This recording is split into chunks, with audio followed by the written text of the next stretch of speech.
Hi guys, today I'm going to share with you all my recipe for a paratha wrap that is filled with a juicy and very flavorful tandoori chicken. So to make this, we're going to start by making our dough first. So to my flour, I'm going in with baking powder and some sugar. Mix those ingredients into the flour. Once it's properly incorporated, we're going to go ahead and add some lukewarm water to bring this together to form a soft to medium dough. As the dough starts to come together, continue adding your liquid a little at a time until all of the flour pulls together. Now we're going to knead this for about 5 to 8 minutes until it's very smooth. Continue kneading it, we want that gluten to form. If it's sticky, you can use some dry flour to help you along. Now once it's finished, you're going to cover it with a damp paper towel and allow it to rest for 5 minutes, after which we'll break it into small dough balls. Now you want to break it to the size of your tower. Next, cover with a damp paper towel again and set aside. To my sliced chicken, I'm going in with my tandoori powder and I'm mixing that in. Next, I'm going in with some Goya adobo all-purpose seasoning and I'll mix that in. Now you'll notice I didn't add any salt because these seasonings contain salt. Next, to a pan, I'm going in with some coconut oil from Nariel, which is produced by CGA Limited. Once it's hot, add in the chicken pieces and we're going to cook this chicken until it's properly cooked all the way through. You want it to have a nice crusty exterior and you want to have those flavors develop. Once it's cooked, we're going to go in with some sliced onions. I'm using red onion here, but you can use a regular white onion. And I'm going in with some scallions. We just want to mix that through. Once it's mixed in properly, you're going to set this aside. The residual heat from that pan will cook the onions while it's resting. Next, let's roll out the dough ball to make the paratha loaf. So lightly flour your work surface and open out the dough ball. Using your rolling pin, you're going to open out this. You do not need to open it out big, you just need to open it out big enough so that you can form it into that cone shape. Next, spread your butter mixture evenly onto the entire roti.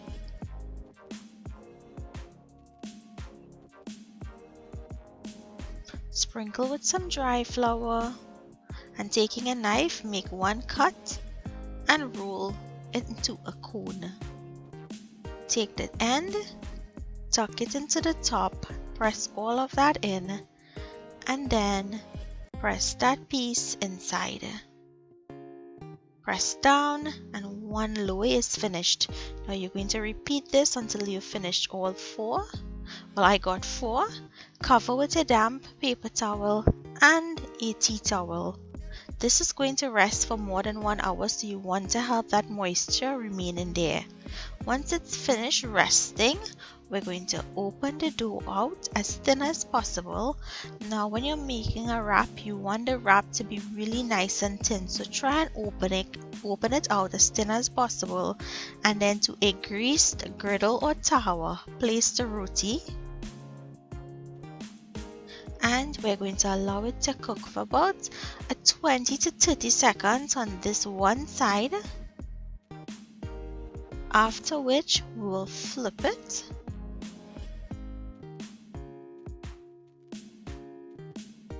and allow it to cook another 20 to 30 seconds. You can butter the side just a little. We're going to be buttering both sides. Flip again.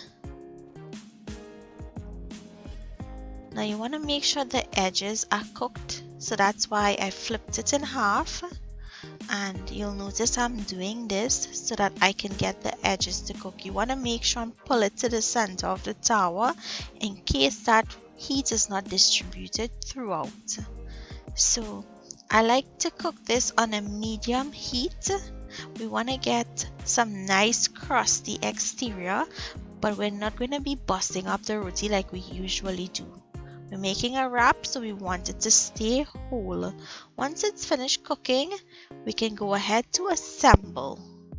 So place one of your paratha roti onto a piece of wax or greaseproof paper. Place your tandoori chicken that you cooked. Next, go with some chopped tomatoes,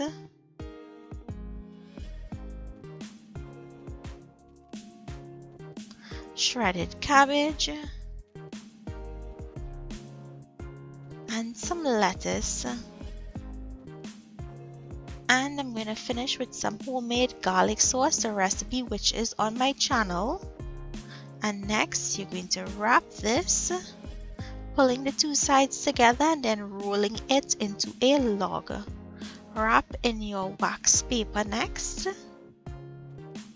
Wrap as tight as possible because we want that filling to stay in the roti. And then you take your knife, cut it on a diagonal. It looks much more nicer. And then your tandoori wrap is ready. So I hope you guys enjoyed this recipe. It was a real hit in my house. Everyone loved it. If you make it, let me know if you like it. Leave me your comments down below. Thank you all so much for watching, and I'll see you guys in my next video. Bye.